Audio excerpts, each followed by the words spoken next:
Hi kids, I'm back with the milk. As you guys know, I'm a diehard Spider-Man fan, and Tobey Maguire is my god. But Tobey's movies came out during a time where smartphones weren't really a thing yet. Nah, he got the side-scroller treatment when it came to being on phones. Hell, he even got his own device that was made to play a special port of Spider-Man 3. Though there is a Spider-Man that did show up in movies during a time where smartphones were just becoming more and more essential to everyday life. And that was Andrew Garfield's The Amazing Spider-Man. No, God! No, God, please, no! No! No! No! And if you're wondering, I didn't like the movies. You should kill yourself now! Since this movie came out around the time that tie-in games were still a thing, it received a movie tie-in game that came out on PC, consoles, and handhelds. The PC and console ports fucking sucked. You should kill yourself! I know some review sites are generous to this game, but it's just as bad as the movie. The combat may be one of the saving graces, but the story is mediocre at best and just plain fucking awful at worst, with Spider-Man literally being the major cause of why everything happens because he's a massive fucking brainlet. Like, nigga, will you get the fuck back? They are obviously reacting to your cross-species blood. This is quite literally all your fault, you fucking moron! What the fuck was that? And to make matters worse, the game has a serious disconnect from the movie's universe they're supposed to be set in. They couldn't even get the rights to the actors' faces or voices for the games. When playing as Peter mask off, you don't actually see his face because you're in first person mode the entire time. Gwen looks nothing like Emma Stone, and Smythe doesn't even look close to BJ Novak. I'm on to you! But hey, at least Dr. Connors looks somewhat like Reese Effens, but you get my point. Now, you may be wondering, wow, Arachnid, you hate the game with such a passion, then you must hate the mobile port, right? Well... My name is Peter Parker. I can do chemistry in my sleep. Being popular, I feel like I'll never figure it out. One day, everything changed for me. I went from being somebody who was powerless to one of the most powerful people in the entire city. But instead of using that power for good, I was selfish with it. My Uncle Ben always told me that with great power comes great responsibility. Now I've dedicated my life to protecting the defenseless and stopping those who would do them harm. I am the Amazing Spider-Man. The Amazing Spider-Man Mobile was released on June 28, 2012, a few days before the movie itself. Just another action beat-em-up title published by Gameloft, who I'm assuming at this point had the licensing rights to making mobile Spider-Man titles. It featured decent combat and a story that loosely followed the movies, but I'll talk more about that later. This game, however, had an ace up its sleeve. It featured an actual open world that you could swing in. Yes, ladies and gentlemen, your eyes do not deceive you. This game has a fully functional web swinging system that you can traverse around an open world in. But we'll get into more of that in the...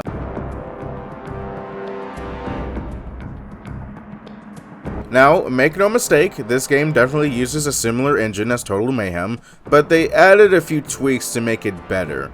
The gameplay splits into two different types, combat and traversal. Combat more or less is the same as the last game. You just have your normal attack button and your web attack that you can use to mix and match to get creative.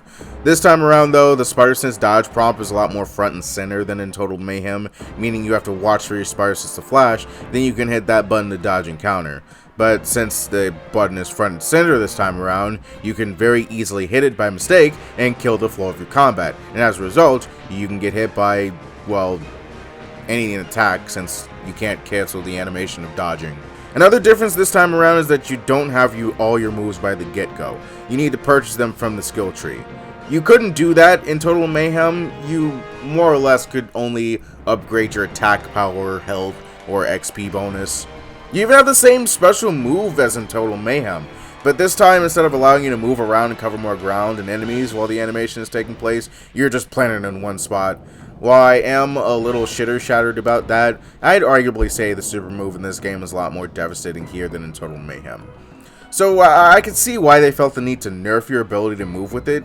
It can still wreck house if you time it correctly and you're surrounded by enemies you just want to get off your back. And you can even make it to where the cooldown for it is near non-existent. Another thing that's changed is that the web meter no longer exists, and as a result, your ability to fire webs and dodge won't be affected at all. Even if you do a super move, you can still web up enemies, and most importantly, you can still fucking dodge. Now, it's not perfect. They removed your ability to jump in combat for some reason, and there are some points that causes the dodge mechanic to just bug out. But that's more tailored to the boss and enemy section of this retrospective, since there are only certain enemies that trigger this. Now let's move on to the traversal system, which is just going to be the base mode you'll be in when you spawn into the game. As I mentioned before, this game actually gives you a fully modeled, albeit inaccurate, New York City to fully swing around in. You'll have your basic jump button, but if you hold on to it, you fire a web line and start swinging. And if you want my honest opinion, the swinging here is awesome. For a mobile title. Mind you, it's no Spider-Man 2, you're still swinging on air with the assistance of Uncle Ben's ghost for some reason, but considering it's a mobile game, I'll give it a pass. Swinging actually feels like it has some sort of weight to it. You can easily gain speed, and you actually feel the exaggerated swagger of a wrong Spider-Man. For comparison, here's the swinging in the PC and console ports of the game. There's no weight, no sense of momentum, and it just makes that little detail of your web sticking to nothing all the more egregious. Let that sink in. A mobile port showed up a AAA title with better web swinging. Couldn't be me. You can wall crawl by pushing yourself against any surface, but you can't wall run, and the crawl animation looks a little bit wonky. But hey, at least it looks like he's actually crawling to a wall and not doing advanced rock climbing. Eat that, bitch! You can also web zip in this game, but only to street lights and certain corners of buildings. You don't even get much accomplishment from doing this, except maybe a cool perch pose that's only good for photos. You don't gain a speed boost if you jump just before the animation finishes, and I think that's a bit of a mixed opportunity to add more, variety into web swinging. But aside from that, traversal has a surprising amount of detail put into it. If you're swinging and happen to hit a building, you can just kind of run along it. Letting go while doing that can trigger a wall slide animation that you can either jump off or just go into a wall crawling animation. But if you're at the height of an arc and you hit a building and let go, you can slide up the building. If you make it to the top, you somersault off of it. Letting go of a swing will trigger certain animations depending on what direction the movement stick is going in, and falling for a few seconds will result in you going into a diving position. Running on top of a building and reaching the edge can result in Spider-Man automatically hopping off, and hell, you can even run along the ground in the middle of a swing if you're too close to it. Why don't Spider-Man games do this anymore? No mainline entry past Web of Shadows does this animation anymore. It's either you hit the ground or you swing. There's no middle ground. And another thing I want to point out is that quick time events do return in this game. But unlike Total Mayhem, where every other step felt like you ran into a quick time event, this game is way less intrusive when it comes to the usage of those. The story fucking sucks! Since this game is a movie tie-in, it does have to stay in line with the plot of the movie to some degree. Usually movie tie-in games try to recreate the movie. In Spider-Man's case, sometimes it means more will be added to the game so it won't feel like you're just playing a complete retread of the movie. Some games accomplish this better than others. For the console and PC port of The Amazing Spider-Man, it at least tried to do something different by having the plot of the game take place after the events of the main movie. Still horribly executed, but a gold star for trying. The mobile port took that idea, threw it out the window, with the only understanding that the basic concept of Spider-Man is just starting out and Lizard is the main bad guy. The game starts out with Spider-Man saving some poor woman from being assaulted by, hey, wait a fucking minute. Better scramble like an egg before you get folded like an omelet, nigga. Ooh, that brother's floating in the air. We soon learned that this group was going to totally show her some respect as part of a gang that her boyfriend is involved in. And I kid you not, this game literally pulls for why do all the girls go for bad boys trope. Now why were those guys after you? It looked a bit more personal than a mugging. My boyfriend's gang, the Deadbeats, got hired to rob some banks later today by these guys called the Free Radicals. Robbery's one thing, but those radical guys are scary. They want to hurt a lot of people, and I have family in the city. I was going to the police, but those jerks caught me. The police will protect you, but a word of advice, If you haven't already, find a better boyfriend. Thugs don't suit you. Have you tried science, nerds? Shut the fuck up! Soon after, you realize that a gang alliance has formed between the Deadbeats and the Free Radicals, who you learn have stolen some kind of research from Oscorp and have planted bombs all over the city to spread the anarchy of the Free Radicals or whatever shit. And after knocking them about, you soon realize that these canisters contain more than gunpowder and flint. Wait a minute. Oh, it hurts. It hurts. Ah! What are those things?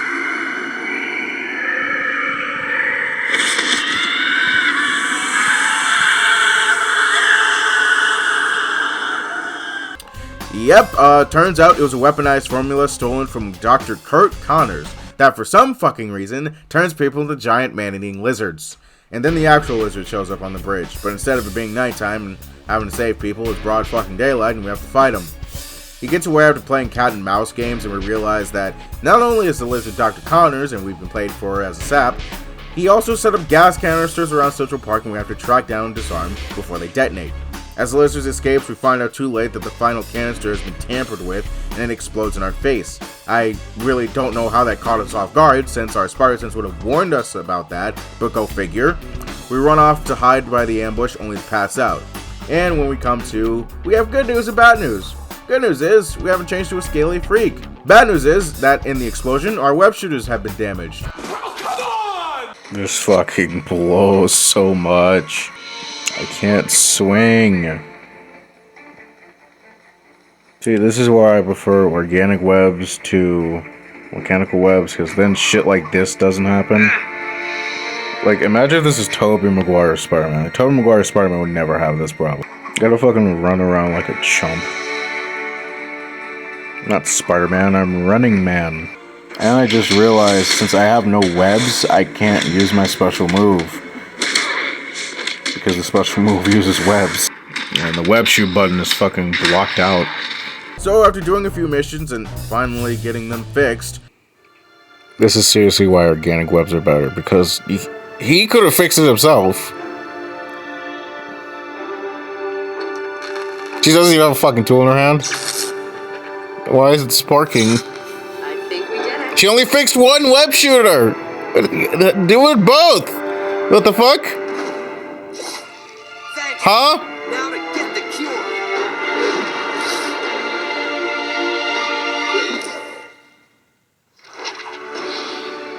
He smacked that building, by the way. It's funny as fuck.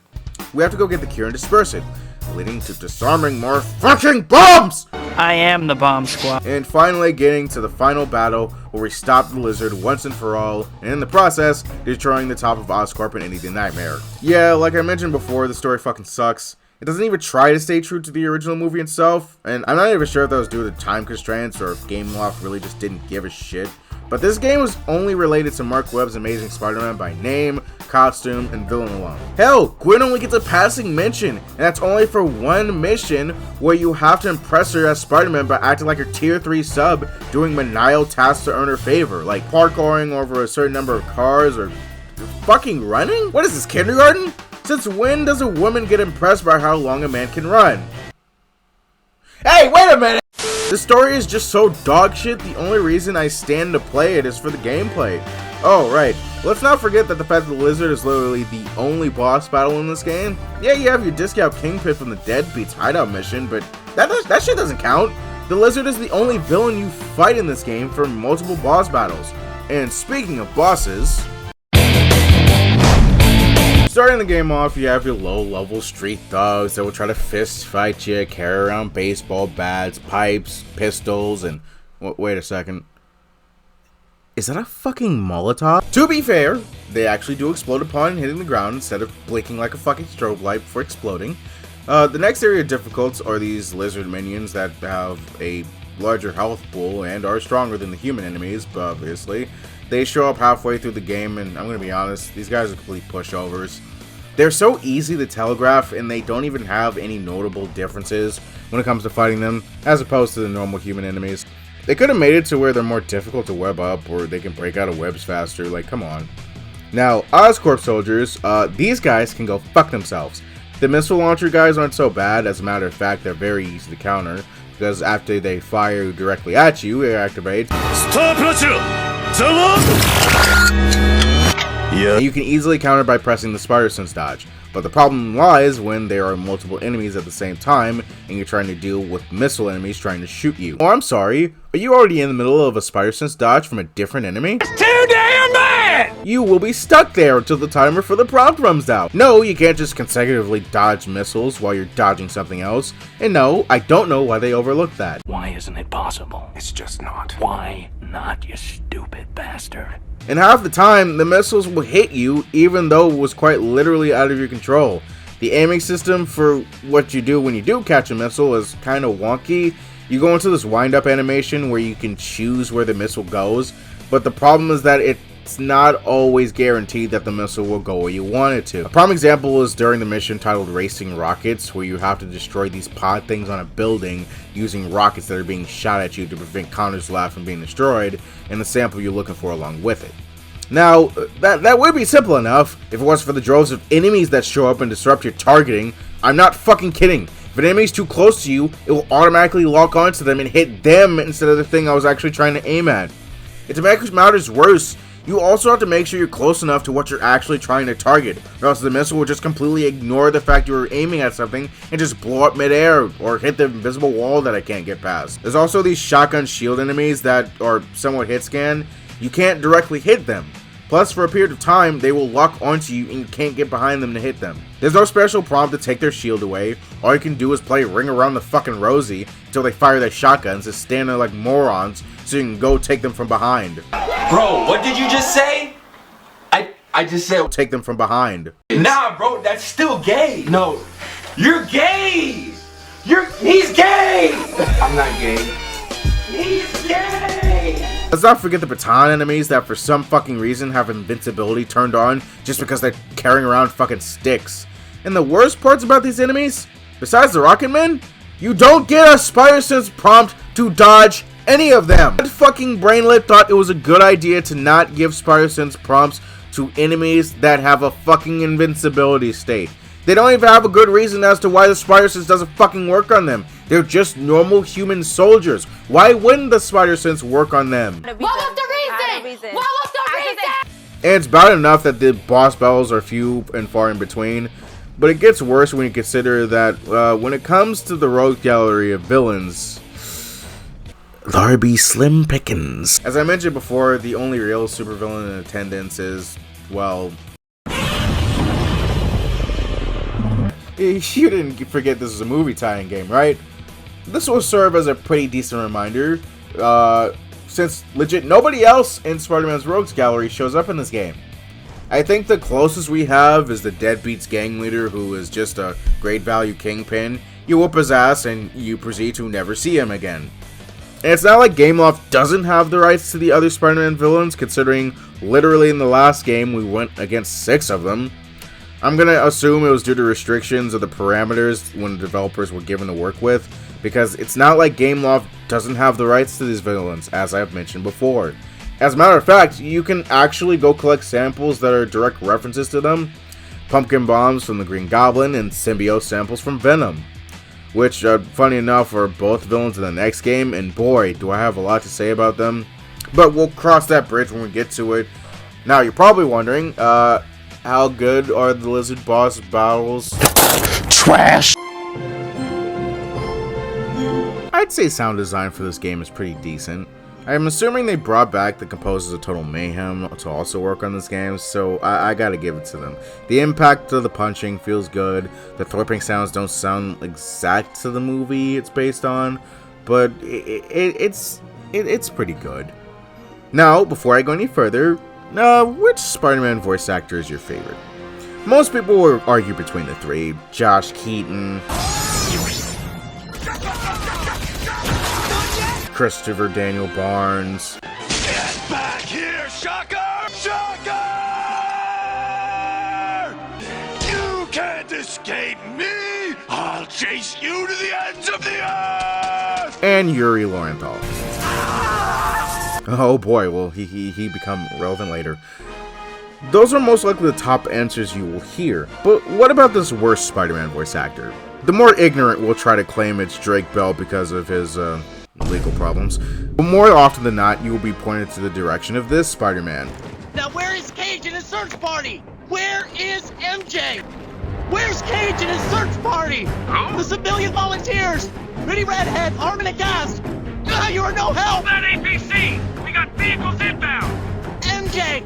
I'm so worried! Damn it! You best play it cool, man. But I'd like to play contrarian for a second and say that all of you are WRONG! Because holy shit, does Andrew Chaikin drop the ball in this voice. What the fuck happened here? He was pretty good in Total Mayhem, but here he's just horrible. What happened? When it comes to video games with a vocal protagonist, you might want to make sure their voice isn't a giant turnoff for the player. It also doesn't help that they gave him the absolute worst dialogue to work with. Hey, little rascals, don't you guys know there are easier ways to get a ride in this city? But a word of advice, if you haven't already, find a better boyfriend. Thugs don't suit you. Have you tried science, nerds? The clips he's given are just the worst. Let me guess. You guys want to tell me that I can save money on car insurance? I understand you guys want to see the doctor, but you have to make an appointment first. And this will probably be one of the only times I complain about something like this, but this Spider-Man talks way too much. Police will protect you, but a word of advice, if you haven't already, find a better boyfriend. Thugs don't suit you. Have you tried science, nerds? Given that I've known you guys for a while, I'm a little insulted you haven't invited me over before, but I guess I'll let it slide if you give up now. Shut the fuck up! Shut the fuck up! Shut the fuck up! I will kill you!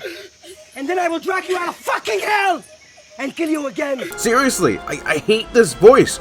You do not understand how much I want to take a shotgun to my fucking skull every time he speaks. Thankfully, Adam Harrington's Dr. Connors never indulges in any childish back and forth behavior, thus remaining the best voice in this game, hands down, because they didn't give him horrible dialogue. Welcome to my nightmare, Spider-Man. Are you prepared to become truly evolved?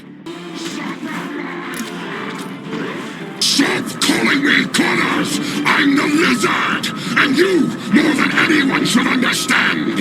You've used your gifts to do nothing but help people, and all they do is treat you like a criminal! It's the weakness of the human mind, Spider-Man!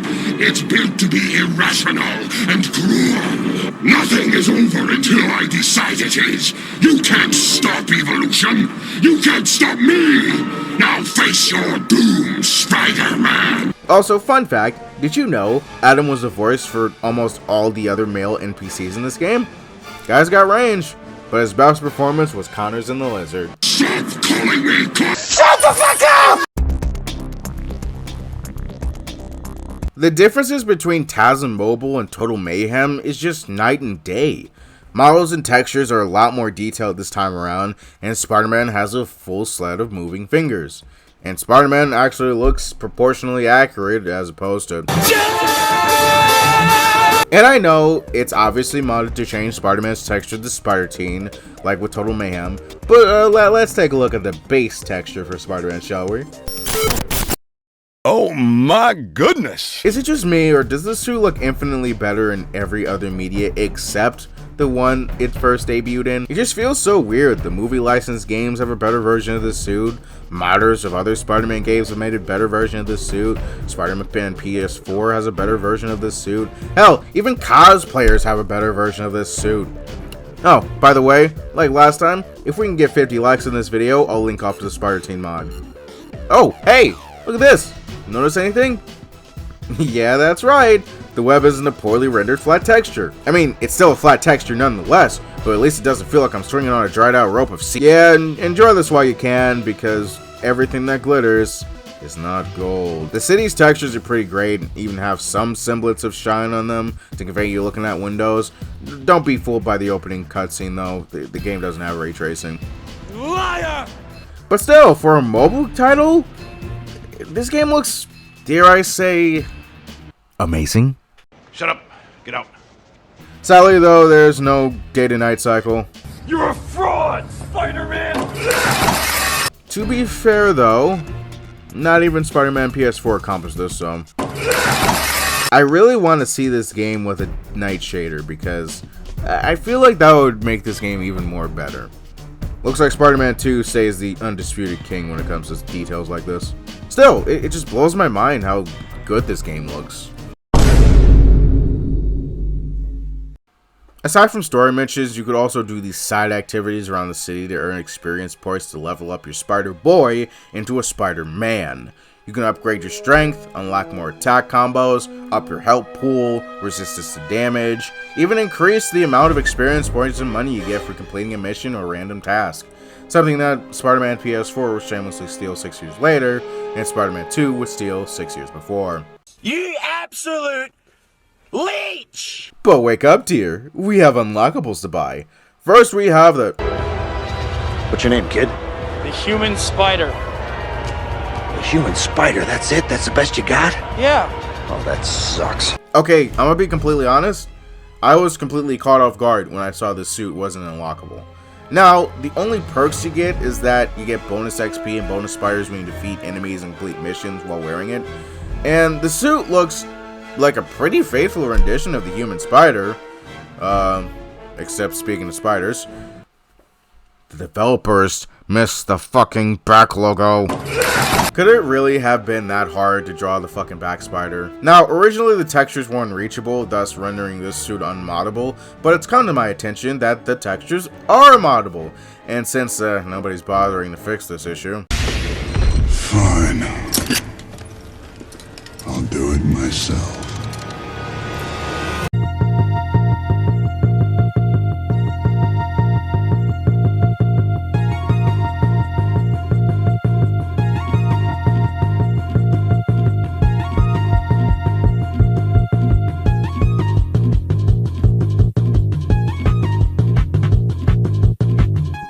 There, much better.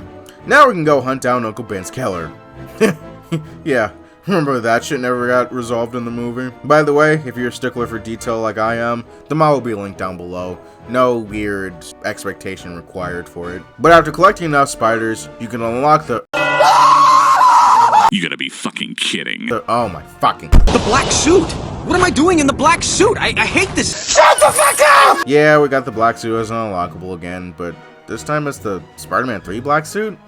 I mean, don't get me wrong, this suit is fucking awesome. But, question, why does it give off a black smoke? Was he smoking the dark weed or some shit? This time around, though, they don't carry over the extra moves from Total Mayhem that the other black suit had. It just has up damage, and the only noticeable move that he has is the ground slam. It's really mostly a situational move if you really need to do crowd control. But I'd argue and say it's pretty fucking useless. Oh, I almost forgot. Early in the game, you get a story mission or you have to take pictures of Spider-Man in order to get class talk by a Pulitzer Prize winner. It's a once-in-a-lifetime opportunity. A photography class taught by a Pulitzer Prize winner. I submitted my portfolio today. Oh, I hope I get in. Good luck. I hear they're only letting in 10 people across the whole state. Still, I think my photography could get in. Wow, Maybe I'll submit a few photos, if I feel like it. There is still 24 hours left before the deadline. Wow, I don't believe it! Spider-Man! So jealous. Wow, a photo class taught by a Pulitzer Prize winner. I don't think any of Peter Parker's portraits of Aunt May are good enough to get me in. But maybe some sweet shots of Spider-Man can score me a spot in that class. That wasn't just a one-off thing. You still get random events around the city where you can take pictures for spiders and XP. And if you go into the shop, you can buy Peter's camera. Yeah, I think you know where this is going. You can legit pull out the camera at any point in the game and take photos. You can even save them to your device. Though I don't think this feature works very well with newer hardware. I've played this on a Galaxy Tab A, Motorola One Ace, and BlueStacks. And it seems like the Galaxy Tab version of the game has no issue when it comes to rendering and saving the photos. Meanwhile, the Motorola version jacks up the rendering process of the photo where it comes out looking like TV static. And the BlueStacks version does render the photos, but they feel low quality, if that makes any sense. The photo mode is actually one of the best ideas that came out of the Amazing Spider-Man mobile games. Yes, I'm aware you could take photos in Spider-Man 3 as well as the Amazing Spider-Man 1 and 2, but you couldn't take pictures of Spider-Man himself. What? Yes, you heard that right. The games that are based on a character who legit sells pictures of himself for money, doesn't allow you to take pictures of the guy who sells pictures of himself for money. You're a fraud, Spider-Man! Remember, ladies, only boys want pictures of your titties or your ass. You know what men really want? I want Spider-Man!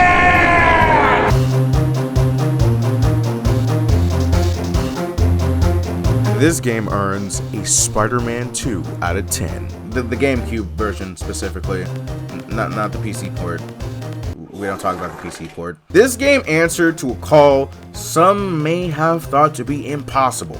An open world Spider-Man mobile game that allows you to swing around freely, have fun combat. The only thing that's missing is an engaging story that expands on the media it's based upon, but I think we can just let that slide. Just this once. The gameplay elements on display alone are just evidence of an untapped gold mine of infinite possibilities of Spider-Man titles.